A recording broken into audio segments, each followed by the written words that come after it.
Thursday, everybody. Welcome to another edition of Pundits Pundit. Okay, my name is Scott Morgan Roth, dressed in blue, navy blue, my favorite color. I used to have a Jeep with navy blue, never wanted to get rid of it. But that's the problem you have when you're leasing a vehicle. You have to get rid of it. Boy, I like that vehicle.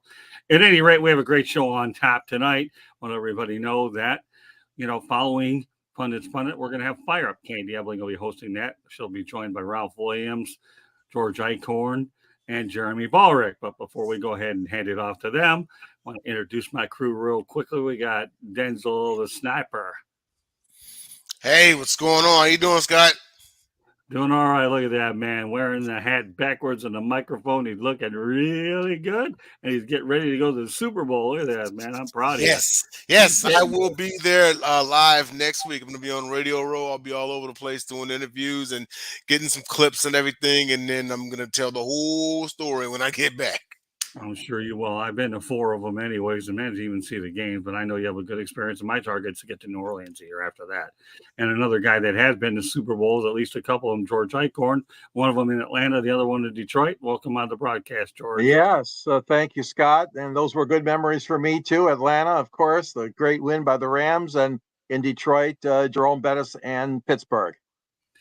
And last but not least, Jacob Christner, the pundit himself. Hey, and Denzel, when you go to the Super Bowl, all you have to say is you hate Jason Whitlock, and you've got an instantaneous interview with Stephen A. I'm going to challenge him to a cage match. On site, I'm going to challenge him to a cage match. Stephen A. or Jason Whitlock? Maybe both. It'll be Jason Whitlock. Yeah, right. You know what? I'm not a bettor. I probably might bet on you, though. I'll tell you what, if you end up getting... We know JB's a bet. If you get to Stephen A. Smith, I guarantee you'll get a standing ovation all over the world, and you'll take all of his followers. I wouldn't bet against you. Okay? No, I don't bet. But although we have a guy that, with NGBN that sends us some pretty good betting content. So, and of course, we got George Eichhorn in the book. And just to give everybody an idea what we're going to be talk about Tony Snell. In the NBA, we've got a lot of NBA stuff, sort of. Utah Jazz and Jackie Robinson and everybody's pundit. With that said, I'll turn it over to Denzel Snaps. All right. And so with that being said, let's go ahead and kick the festivities off this evening. And pretty good first topic we got here. And this is the situation of one Tony Snell in the NBA. And he actually needs one more year in the NBA to qualify for the retirement program. So he currently, as it stands, he needs to sign by Friday and be active for the rest of the season. He currently plays for the Maine Celtics in the NBA's G League. And himself and both sons, it actually should be noted, they're both autistic. So the medical benefits will definitely come in handy. And you see the topic of today's show is Do the Right Thing NBA. I don't know. It's one of those funny situations where we all would love this for him, but we know the ugly side of sports and how it's a business and how it's about winning. And would they even have room for Tony Snell or anything like that? I mean, he's put in work long enough. I think he does deserve it.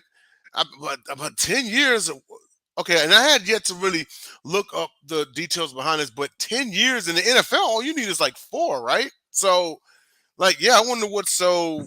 Maybe because one's a contact sport and one isn't. But I wanted to start off with Jacob Christner and get your thoughts about this. And, well, if the mark is 10, is that a bit too high? Does it need to be lowered some? Yes, it does. Yes, it does. And you think about this for a second. He's got about 6.3 points a game in his career over these years, which is basically what's a 9-year career. Needs one more for the program, obviously. He's at like 6.3 points, which means he about 21 minutes a game. He'll give about take. You know what I mean? That's a bench guy. So here's the thing. With Ben Simmons continuing to stay out for every paper cut this side of the whole world, with his saying he's not on the bench, why in the world could you not use this guy? He is a tenth, easily a tenth or even less of the money that Ben Simmons makes for that bench. You've got that. Then there's some bad. I'll tell you this, George and Scott. Detroit could use him. Detroit could use an extra shooter off the bench. But this is the thing I'm bringing. We're talking about this, and we've talked about DeMar Hamlin. And DeMar Hamlin having, about 20 snaps this year just to be able to keep him around? Yeah, isn't he 1 year away? Or actually, this would be the year. No, 1 year away from the pension. 1 year. Okay. 1 year from the pension. That's third year. And it's like he played 20 snaps. And it's like, what will they do for that fourth year? It's the brutal business. And this is the same here. To me, I'd give 5 to 7 years for the retirement plan. You've gone long enough. True.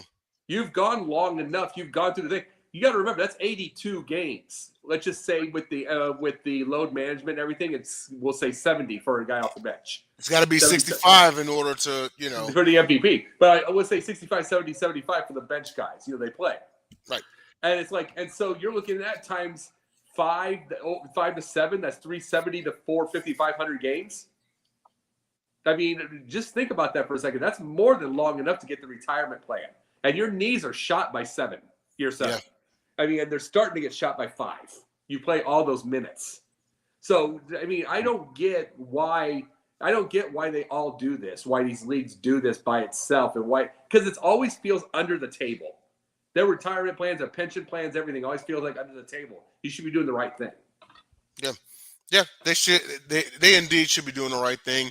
And it's not that he's asking for a charity, because obviously he's played 9 years in the league. And this is the NBA that we're talking about, people. I can recall when I was stationed overseas in Europe, and they had European leagues up there and such. And there have been ones who have left there, went to the NBA, and found out just how hard it is. So to even go 9 years being signed to someone's roster still is worth noticing. Some people, they play ball overseas and they're so good in China or Europe or somewhere, and they have no desire to. And I mean, we're talking about people who would like be the Kobe of their country or league, right? And it's like, why would you like going to the NBA? And they don't want to move. They don't want to move. They don't want to leave from being king in one spot and going and looking like a jester in another, because the gap between the NBA and the rest of the world is so far. But I wanted to take it to Scott and get your thoughts about this. Do you think Tony Snell deserves that 1 more year in the NBA? Or rather, let me rephrase that. Should the NBA do the right thing and take care of him, seeing as he did put in the work for 9 years? Well, I like the first way you worded the question instead of the second way, because I don't think the NBA is capable of doing anything right anyways. I don't really care for the league. I don't cover it anyhow. Once upon a time, it was good. Now we need the play-in tournament just to get we have an in-season tournament. They have more gimmicks on the planet just to try to generate the interest that they've lost. Here's the thing, okay?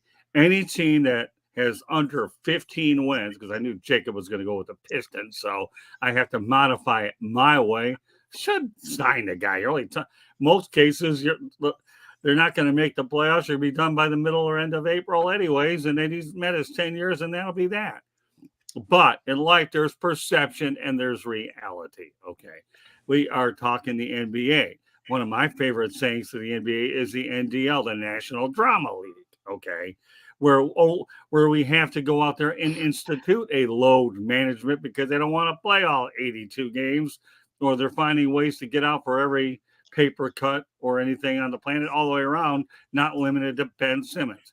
Yeah, there's no doubt about it that Tony Snell should be playing until, at least with a bad team, until the regular season's over. I hope he does.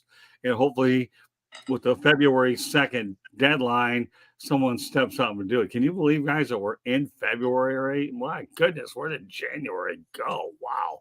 Tomorrow will be 2027. Yeah, well, you might be right. Well, I'll take the fifth on that one, because with the amount of medication I put in my spot, I'm just glad I'm here 2/1/24 hanging out with you guys.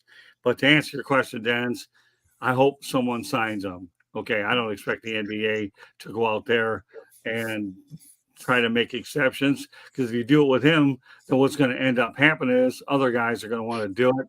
I mean, DeMar Hamlin, 27, that's okay. I mean, remember, the man nearly passed away on the field, and Devin Still was a great story. So those are really good stories to begin with. But Tony Snell, I already said I hope somebody signs him. I really do, for the duration and a bad team. Yeah, absolutely. Hello, And Will. so, with that being said, and again, it's not a charity case because he's put in the work for 9 years. So it's not out of the realm of thought. I mean, we've seen worse players get, be hang around for 10, 11, 12 years and such. Last thing, I want to go to George and get your thoughts about this. Do you think the NBA should, in theory, do the right thing and give Tony Snell what he worked so hard for?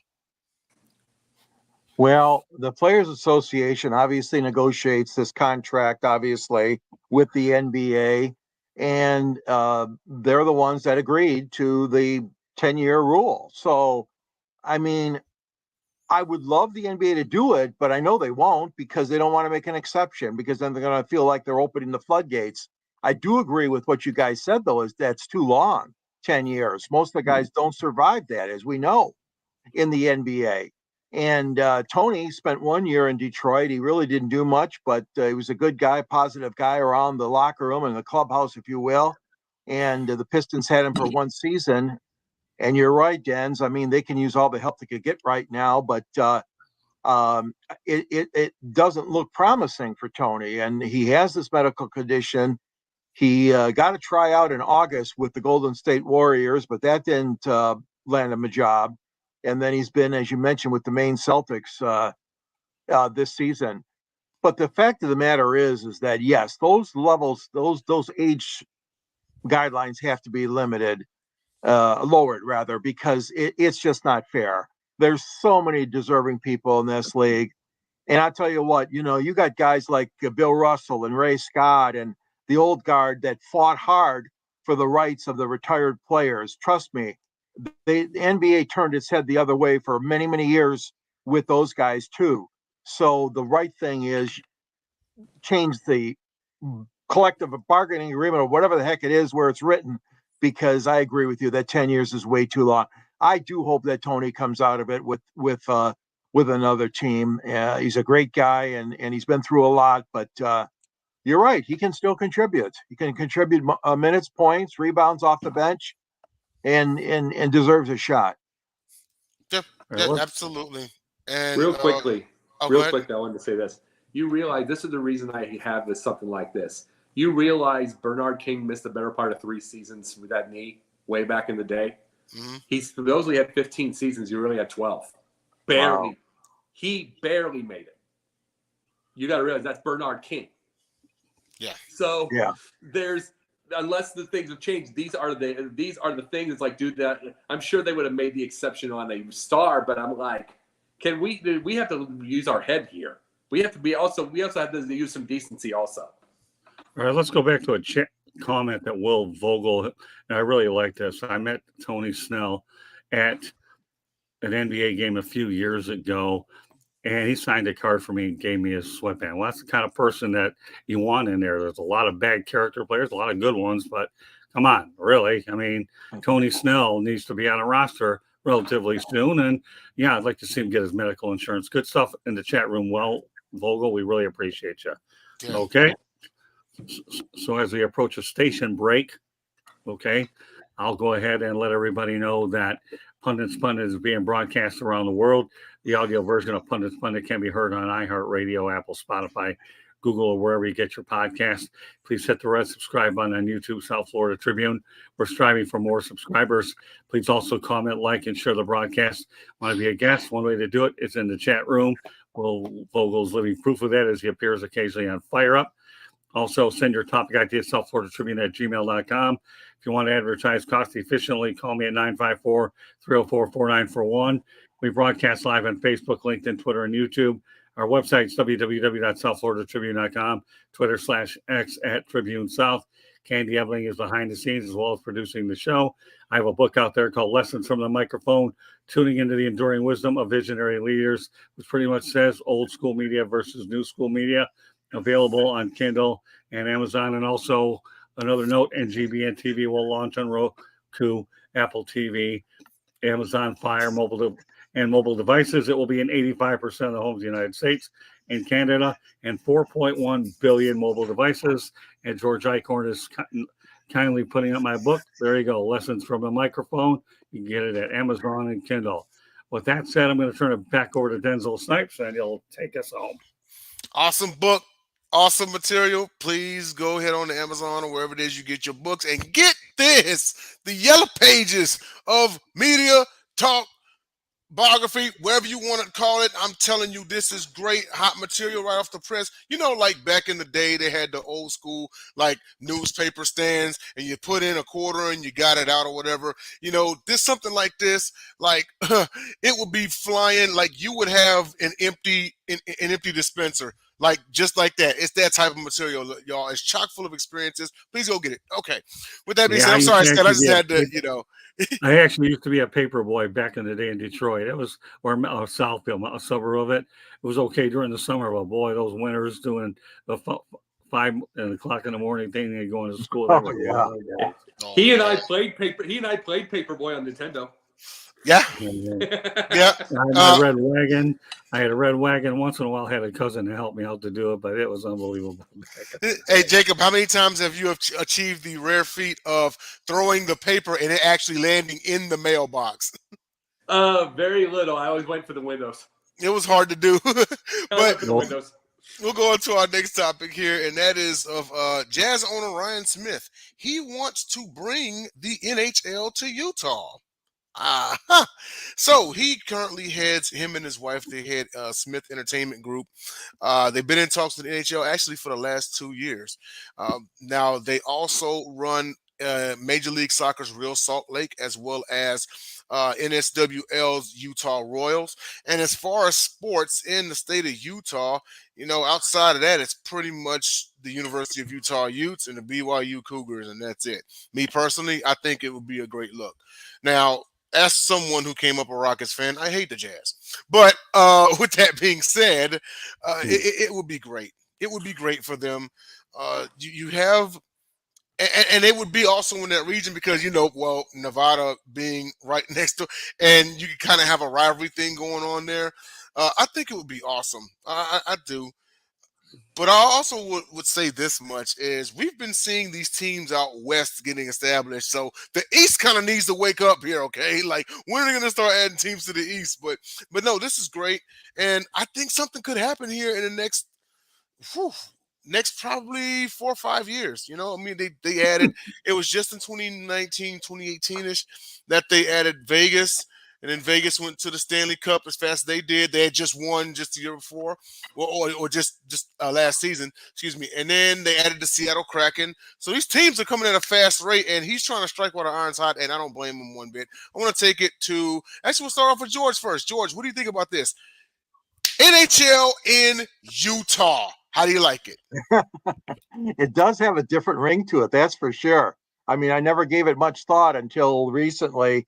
You know, the governor got together with Gary Bettman and the leaders of the House and the Senate there in Salt Lake City, and they actually had a pretty good meeting. I heard the owner and his wife were there, of course, Ryan Smith. And you know, as much as it sounds foreign to all of us because there are no professional sports besides the Jazz there, I mean, we really, really have to take a good look at this because you all know, and I do too, that they were great hosts for the Winter Olympic Games, Salt Lake City.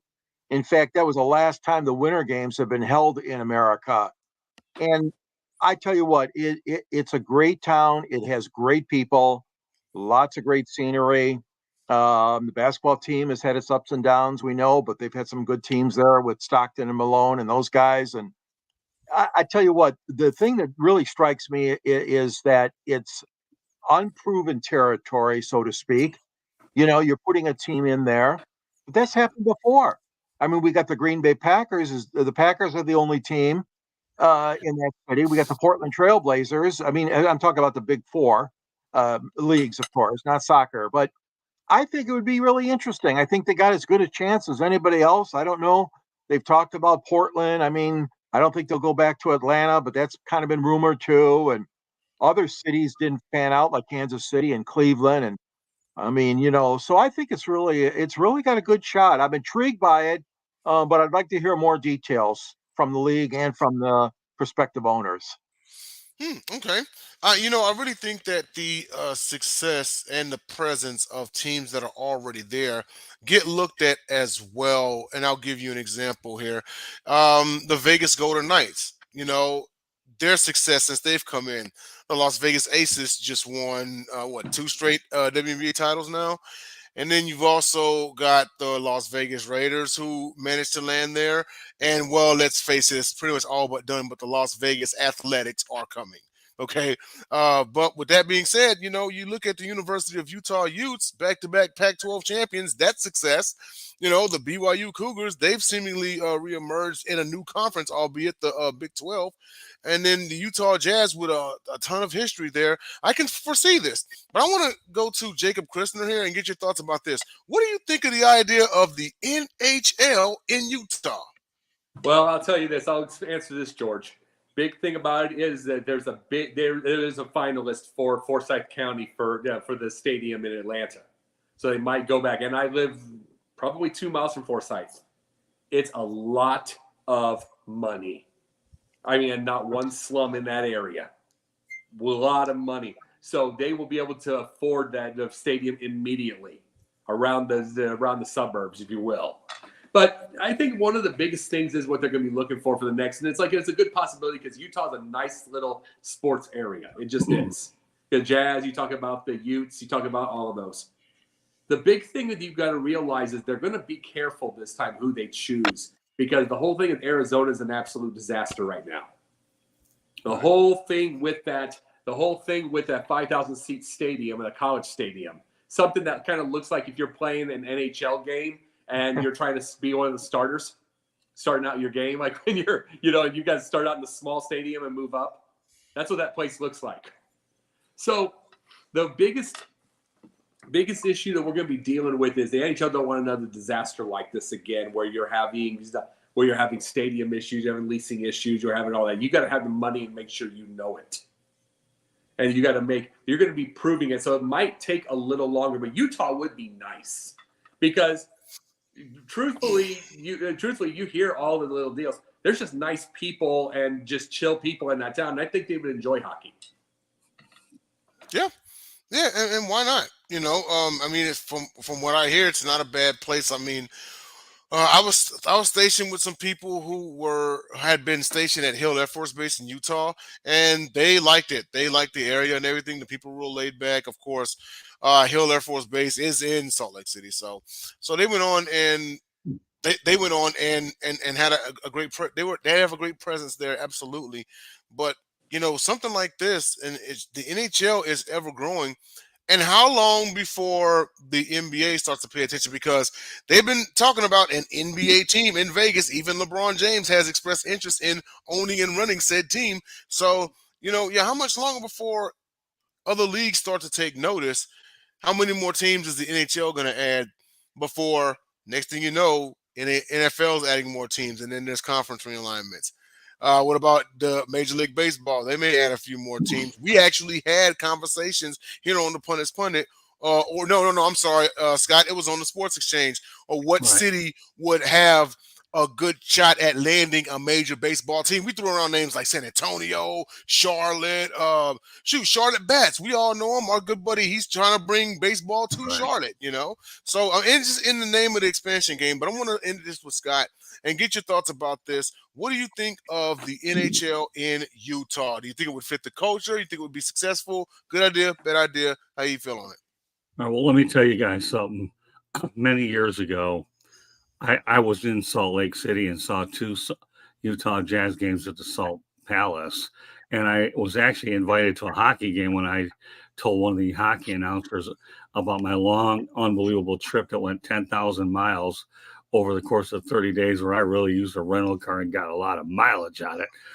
So I ended up appearing between an intermission about my outrageous trip, and they brought me on. Number one, I'm going to go along with Will Vogel. I'd like to see if we can get that up there again. I don't blame him. Okay. I don't know if the Coyotes are a train wreck. I've been there too when they were at the America West Arena. That arena was poor. okay, and then the one you're at now, 5,000. Give me a break. Yeah, well, give me an Avalanche Golden Knights rivalry. By the way, Troy, Gary, please get in contact with me as soon as you can. All right. Oh, Big Troy, what's going on? See you in 4 days, buddy. Sorry, Scott. Go ahead. And also, don't hold your breath about the Quebec Nordiques coming back. Well, all right, but let me go back hate to my that original. too because Quebec deserves it.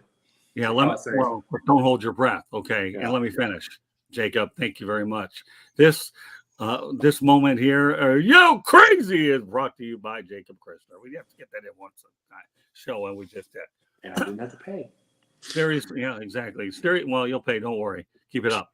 But anyways, the Coyotes are a train wreck. That's who's going to wind up there. I don't think there's any doubt in my mind that Utah's a no-brainer.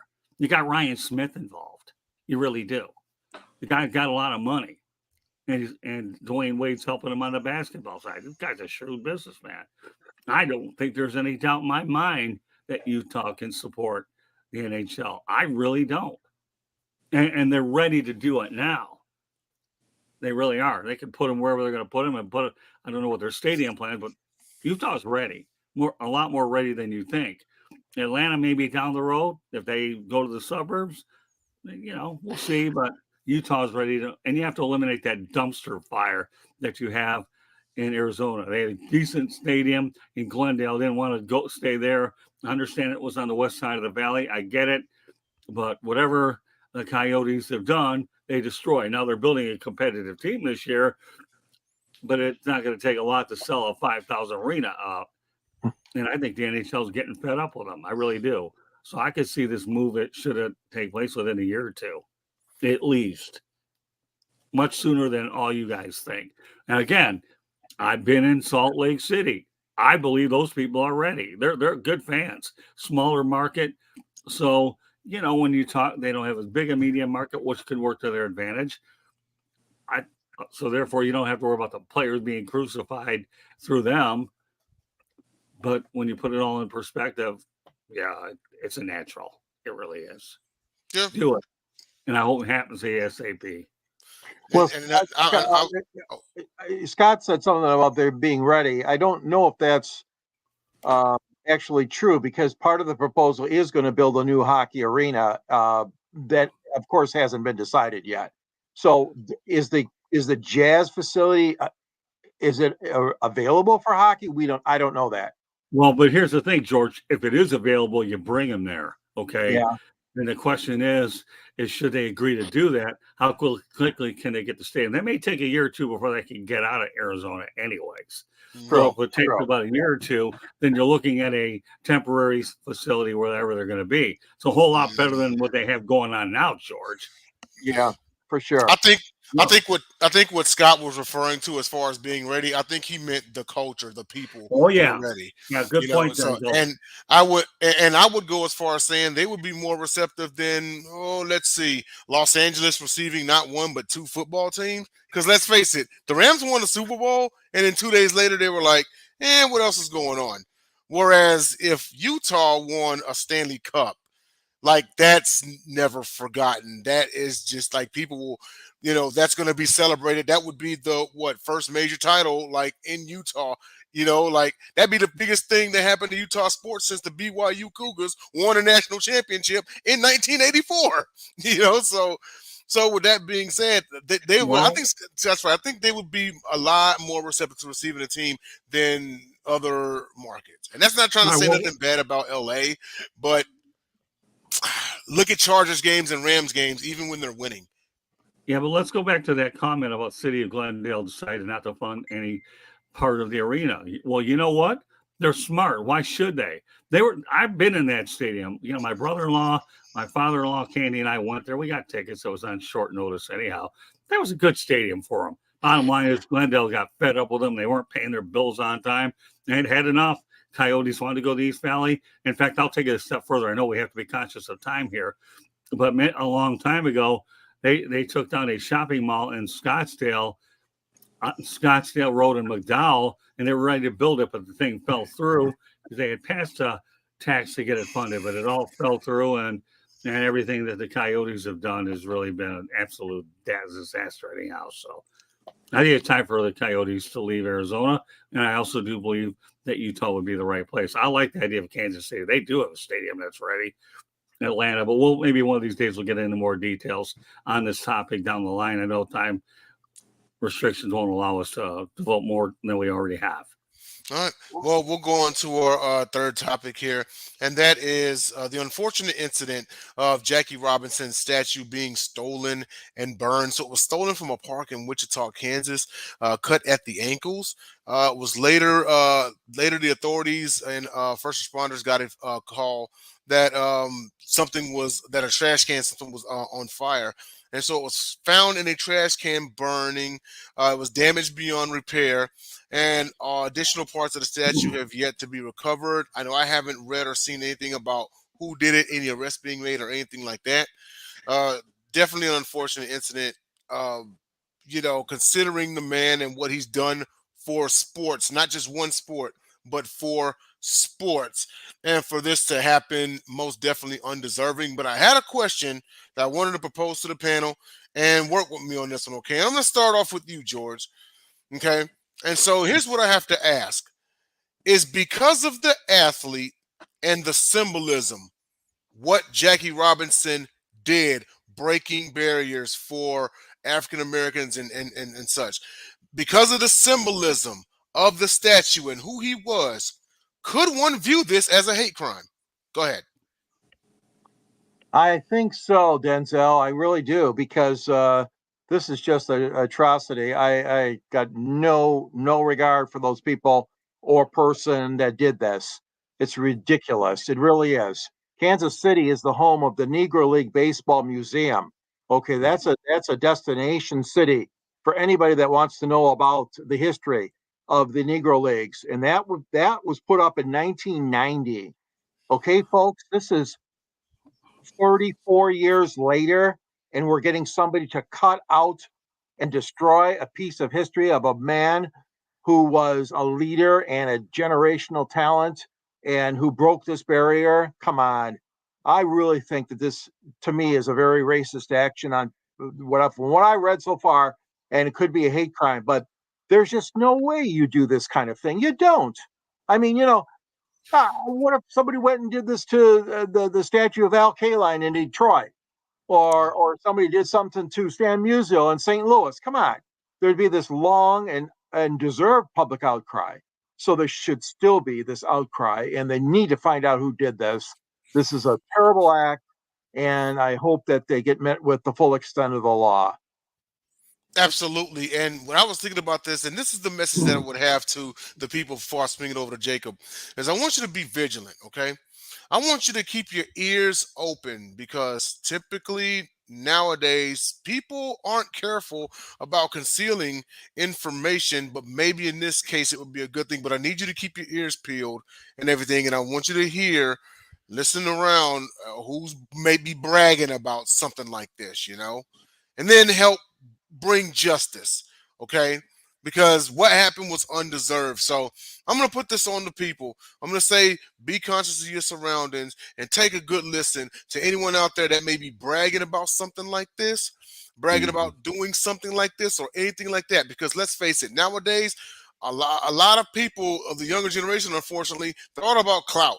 They're all about oversharing if it means getting them popular and such. And so I need you to listen and pay attention, and then if you hear anything, alert the authorities. Bring these people to justice. Now I'm going to swing it over to Jacob, and I'm going to ask you the same thing.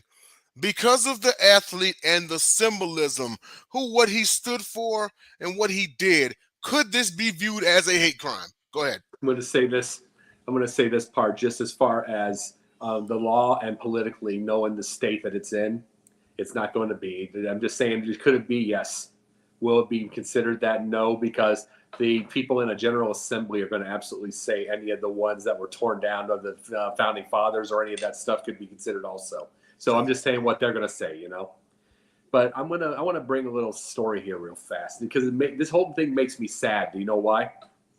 And it makes me sad because I was reading up on a thing the other day on it was just something offbeat, but I was going to say it, like the Yakuza, and one guy that was an old school time from the Yakuza was saying we had honor then. We're talking about the Yakuza. We already know what those are. Same with the mafia back in the 50s. You get my point? That kind of deal. They all used to say the same thing. We had honor then. We only went after ourselves. We didn't go after the wife and kids. This has something to do with what I'm saying here. Where did we get meaner than mafia? Where did we get this mean, this nasty? You know what I'm saying? It's like we're talking that we're worse than mafia people as a society. We're mean. It's nasty. It's like someone had the thought process for whether revenge or whatever. Or heck, if it was going after being their TikTok and getting views. They're literally thinking the chopping off the ankles and taking a relic like that and burning it beyond repair. Someone thought of like that because, okay, it might be revenge, whatever. We're a nasty, nasty society. And that's not going to get, because somebody else is going to go after now. Now they're going to, now it's going to be that begat that. And it's not going to stop till someone stops it. And it's like, just saying what you're going to say, of course it should be a hate crime. It's like anybody going after any kind of relic from the history and being this mean and nasty should be a hate crime. Yeah. Should be, but like knowing the state it's in, I know the state it's in and stuff like that, and any of those things it won't be. But what we just have, the worry I have with people is we're just mean. And it's like, I hope the ones that are nice out there put up the money and go get a new one for him and they protect it with their life. Yeah. Absolutely. Well, Jacob, number one, I've been getting updates on this. There's more than enough money raised to go ahead and replace the statue, and they have the mold and they'll do it. Okay, so let's address that now. Number two, George, okay, you're talking about Musial and K-Line, right? Okay. Do you think that they would have their statues in a community park? Do you? Because maybe you qualify for the Are You Crazy icon, because they're not going to do it. They're going to have it at Comerica Park or Busch Stadium. Okay. Number three, let's talk about Craig Counsell. Takes a job with the Chicago Cubs, just a little jaunt down 994, right? They go to a park and vandalize his park. All he did was give everything to that city and became the winningest manager in Brewers history. What do they vandalize a sign? So yeah, I'll give Jacob credit. There's a little bit of stupidity involved there. But here's the thing. I've gone to Jackie Robinson Park here in Daytona, Florida, where the Tortugas play, and they have those statues protected, and they're watching the ballparks to begin with. So who in their right mind would not revere Jackie Robinson, which thankfully Major League Baseball has done the right thing by retiring his number unilaterally across all the ballparks. And Scott, and they have Jackie Robinson Day where every player wears number 42. Go ahead. Yeah, no, that's true, Dens. So the reality is, how do you go out there and compare situations? I don't know a whole lot about where'd you say, Wichita, Kansas? Is that where all this took place? That's where it was, yep. Okay, well, I don't know anything about Wichita, Kansas, so I don't want to alienate those people where you have a couple of duds ruin it for the rest of the area. I'm not doing that. But we all know that Jackie Robinson is iconic, and to cut it right to the feet, that's immaterial where they cut it. The fact of the matter is they did cut it. It was an act of stupidity. Do I think it was a hate crime? Nah, I don't know about that. It's just a lack of common sense. It really, really is. So, George, you know what? To me, don't bring up Musial and K-Line in two great baseball towns, or they wouldn't be dumb enough to go out there and put those statues in a place where they're accessible, because this whole society, unfortunately, there is a fair amount of hate out there. And all it takes, we're talking about a society where, I hate to bring these things up, but we're dealing with school shootings, and when one thing gets publicized, then all of a sudden we have a trend of doing that. And, you talk about various examples, but they'll get a new statue. But the Craig Counsell one, I think, is stupid. And there's a guy here because he went over to the Cubs, who, by the way, is, Caucasian, right? But because those Brewers fans are upset because he went to the Cubs. I understand the rivalry is what it is, but can it be that bad where you got to go out there and vandalize that sign? That's absurd. But what happened to Robinson in Wichita was a joke. I hope they land these people. I really, really, really do. And also, we have some breaking news. Let's go ahead and have Candy Ebling put it up. I'll actually say it. How's that, Denz? Okay. That Corbin Burns is headed to the Orioles for infielder Joey Ortiz, left-handed pitcher D.L. Hall, and the 34th pick in the draft. So Corbin Burns is heading over to Baltimore. All right. Thank Candy. I appreciate it. So don't think we got off track too much. Hopefully they'll get the people with Jackie Robinson. But Jacob, hate crime, to me, you would have had to have killed somebody. I don't think you wreck a material item. I'm not trying to downplay the significant. Oh, no. Denzel asked that question. It was me. Right. So. Mm-hmm. Right, yeah, and I see that definitely, because usually whenever it's a hate crime, someone gets harmed, like, physically. Correct. They get beat up or they get killed. Unfortunately, it's just because of the. Like I said, it's a symbolism behind it, because at the time period that he came in, and we know what America was about at that time period. He broke barriers. He. Like it was at one point there was an entire, George made note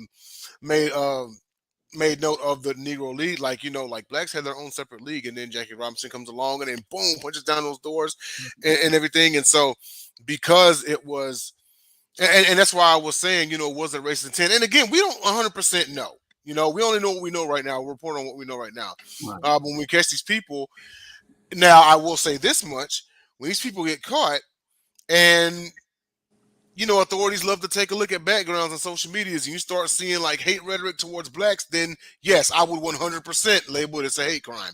If you see that they are aligned with some sort of supremacist organization or anything like that, Now, if you don't see any of that, and if it was just two idiots just being reckless or what wanted to be, TikTok famous or whatever the hell they're doing nowadays, then of course, different story. But yeah, I asked the question just open for the panel. All right, but let me ask you a question, okay? And Mm-hmm. about this whole topic, because it's interesting. I know we have things we need to get to, but here's one. Do they have cameras there? Do they even have an idea who these people are? Because if you don't have cameras there, you never saw this coming. There's not a history. Who's to say you're going to catch these people anyways? Yep. And then that's the reason why. That's the reason why I said, to the people out there, be vigilant, because more often than not, criminals are dumb. They'll give themselves away. They'll give themselves away. And all it takes is that wrong conversation at a bar, like, yeah, dude, we totally cut down the Jackie Robinson statue and took it away. And then that's when your ears perk up. That's when that radar goes off. What are the odds of these guys actually admitting to that? Really, think about it. Because number one, they're going to get torn apart on social media. Okay. And number two, they know what they did. So even though they're dumb, I think these guys are smart enough to know if it doesn't leave your lips, okay, then it ain't going to get out there and you're going to get away with something. And that's about it. Now, if they're dumb enough to have taken pictures of it, posted on social media, that's interesting, but that's another animal. But well, we have nothing to go on. So it's hard to say one thing. It's all premature. It is hard to say. And in the perfect world, what you said would be 100% correct. Unfortunately, nowadays, stupidity breeds and supports stupidity. Yeah. Take a look at the crime rate in Chicago and Jacksonville, for example, and I've watched tons of documentaries on this. Nowadays, they're actually out there committing shootings, and then they're going on TikTok and they're bragging about it. Therefore, inviting cops to their house. You know what I mean? Like they're actually going to 2024. Yes. In fact, Candy and I one time went to a hotel because we were going to get it. We were going to go ahead and get the hotel because we went online and we found out, and there was a cop there. Said, "You sure you want to stay here?" We didn't even know where it was. They didn't have any openings. He said, "No problem." You know what we ended up doing? I know Jacksonville real well, so we went to the airport because we knew it was safe. And yeah, exactly. Yeah, and the thing that I'm driving home is nowadays with this generation, it's about clout and attention. They literally are risking prison sentence to do it. So if it's nothing to like shoot somebody and then go on TikTok and brag about it, then it's nothing to cut down a statue and do the exact same thing. Yeah. But I mean, but no, this is great. And maybe once we get an update, like if they catch these guys, we should probably do a part 2. Well, I don't think there's any doubt about it. We will. Mhm. But right now, okay, all we have is just a headline and no other lines, and that's True. it. True. But it's True. certainly a good conversation until we get to Pundits' points. Which is right now. Oh, this All one. right. Great job, Denzel. Appreciate you. All right. Well, here's the thing. I'm going to lead off, okay? The Washington Commanders hired Dan Quinn. Think it's a good hire? We'll see. Second opportunity. Okay. We'll see how well he does. And I'm going to spend more time of this on the Sports Exchange next week as well as inside the pigskin. But I realize Quinn's been a pretty good coach. Bad move. The guy who should have been there was Eric Bieniemy. Period. He was in your building. You knew what he was about. Now, you want to connect the dots and say he was part of Ron Rivera's coaching staff, you can do it. But I will be writing a story for the South Florida Tribune as well as Sideline Sports on Eric Bieniemy. I'm not saying Dan Quinn isn't a good coach. He did some pretty good things in Atlanta. The only thing he didn't do was win a Super Bowl, but it's in second opportunity. With all the diligence that Washington did, and I mean, they took as much time, if not more than anybody, because Ron Rivera was one of the first to be let go. I'm not endorsing the hire by the Commanders. To me, they look like the Washington Generals with this hire. Remember them? Harlem Globetrotters, Washington Generals. Okay. Yeah. All right, George, go ahead. Well, I'll stick with the coaching line too here. All the so-called experts, they were saying the Lions were going to lose their coordinators, Aaron Glenn and Ben Johnson, and look what happens. They stayed in Detroit. Now, the story, as some of them are saying, is his demands were too high. Johnson's demands were too high. And then the other part of it is, I think, those coaches are at a disadvantage only because the Lions kept winning and kept marching through the playoffs. They did not have ample time for an in-person interview. But the fact of the matter was, supposedly the Washington hierarchy was on a plane headed to Detroit to interview both these guys. And that was not a good move.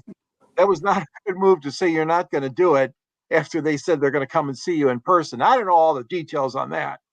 But the fact of the matter is that the coaches in Detroit are valuable. They are valuable. Randall L. is another one. Mark Brunell. I mean, there's a lot of them. You can go down the list that are probably in line for maybe offensive defense coordinators or assistant head coaching jobs and things like that. But these two coordinators that they had now were obviously first-class material. So, yes, Scott, I too was surprised what the Commanders did, but I was surprised in the other direction, the fact that they didn't have a deal that Johnson could have. Except that being said, he's got a lot of good things coming back to Detroit. Everybody's happy about it, and he'll do well for himself. And Aaron Glenn, very well liked too. He was one of the best liked assistant coaches. They had a poll among the players that you guys I know heard about, and he was right at the top.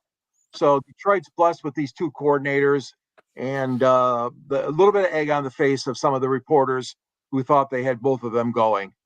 Well, let me tell you this, since I am from the Detroit area, and I don't like to talk about everybody's parting shots, but I'm going to do it tonight, especially with you. Number one, okay, there's nothing wrong with going deep. Had to get my echo of the deep out here, by the way. Deep into the playoffs, because you know what? Do you think Ben Johnson wanted a job where he goes ahead and takes it, and all of a sudden he does such a poor job because there's no talent around him and never gets hired again?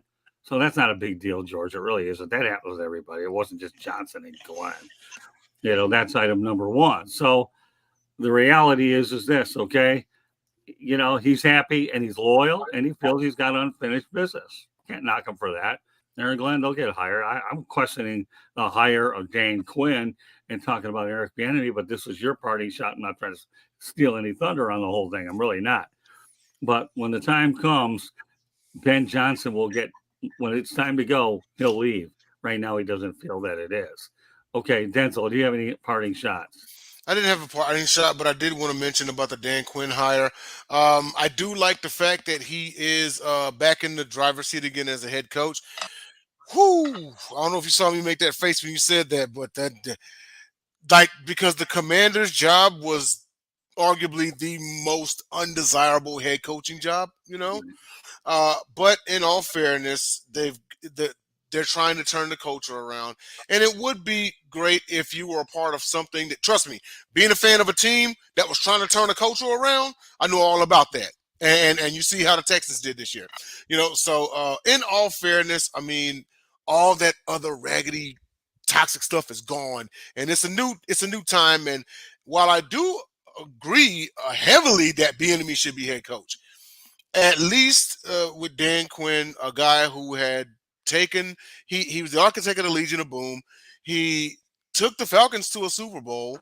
He's been on the big stage before on 3 different occasions. Went to Seattle as a defensive coordinator, one as a head coach. He turned Dallas into a top 5 defense. So, let's see what he does with the Commanders.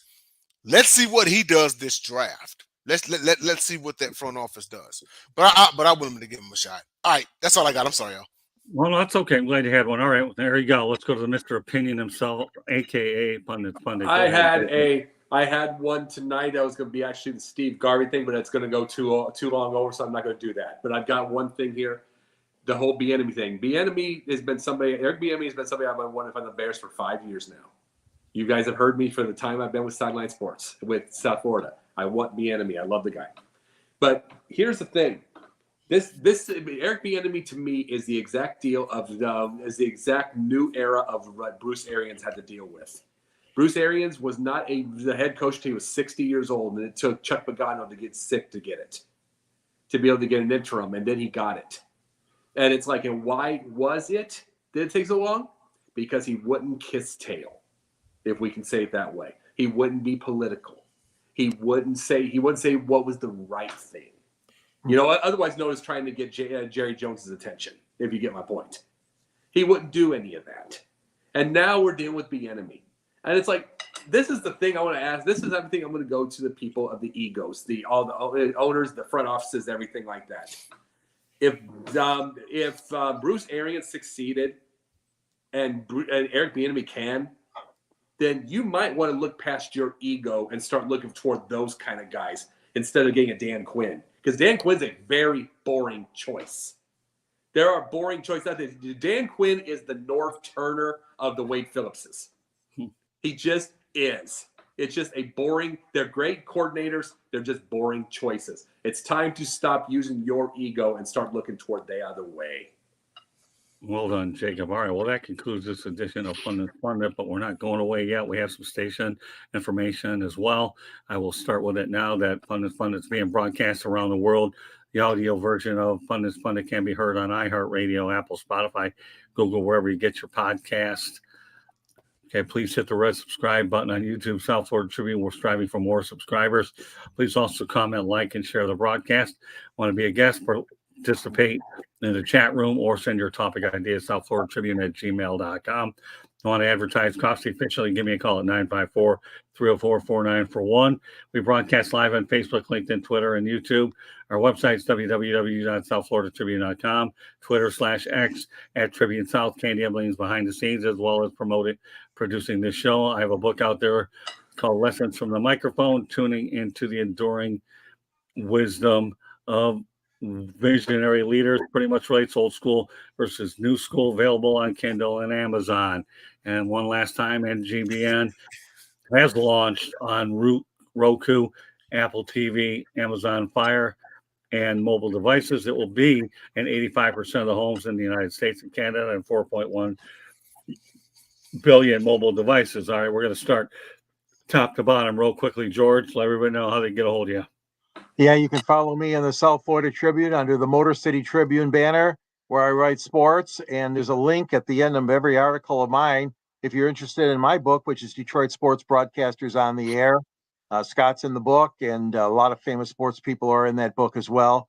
You could follow me at gicorn@yahoo.com and also on Twitter or X on SanG Sports 99 or on LinkedIn under my name as well.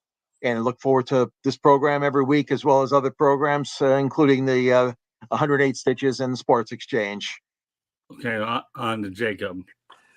I am the Pundits Pundit. I am the Pundits Pundit here, and I am on this. I am on the Sports Exchange and a couple of other shows along the way. I'm also Jake the Pundit on Twitter or X, and Jake the Pundit on the TikTok, and a few other places in between. Okay, lastly, Denzel Snipes. And by the way, have a good time out in Vegas. Hey, no problem. I'm going to take a lot of great material. Yes, you heard correct. I will be out live on location all Super Bowl week and Vegas covering the Super Bowl next week. You can catch me at Denzel Sniper 13 on Twitch. Also, catch me on Denzel Snipes 13 on YouTube, as well as Denzel Snipes on Facebook. Gauntlet Fridays.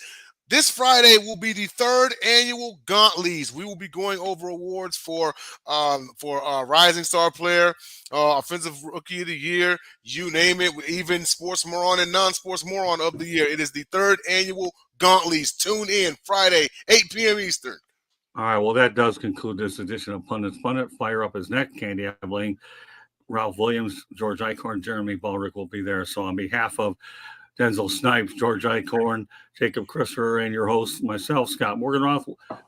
Thanks for joining us on this edition, and we will see you next Thursday night. Good night, everybody.